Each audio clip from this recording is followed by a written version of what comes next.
what's up guys? For today's video ay tayo mamasyal. Papunta tayong ilog. Tara guys, samahan nyo ako.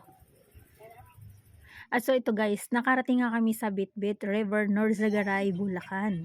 So, umaga nang kami pumunta dyan. Medyo maulan nga nung gabi, kaya ganyan yung forma ng tubig.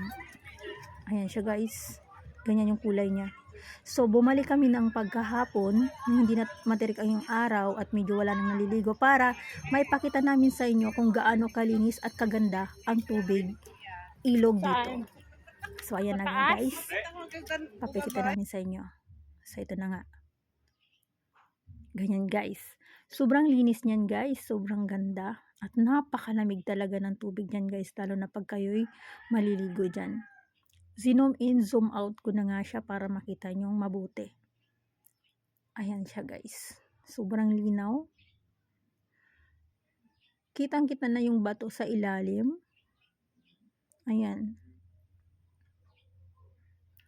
Ang ganda ng rock formation niya guys. Marami na ring artista ang pumupunta dyan at dyan nga gumagawa ng kanilang nagsushoot sila dyan ng mga ano nila pelikula.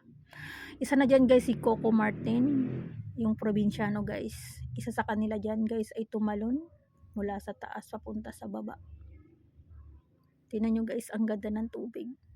Napakalinaw at napakaganda. Ayan na guys. Ang linis-linis. I-try nyo rin minsan pumunta dito guys.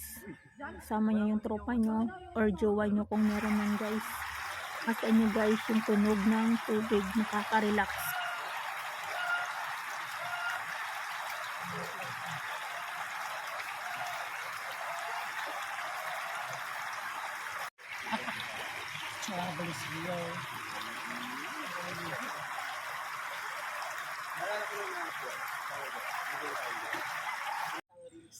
At so yun na nga guys, kami pauwi na guys. Samahan nyo akong muli sa aking adventure, sa nature adventure guys. Thank you for forget to subscribe.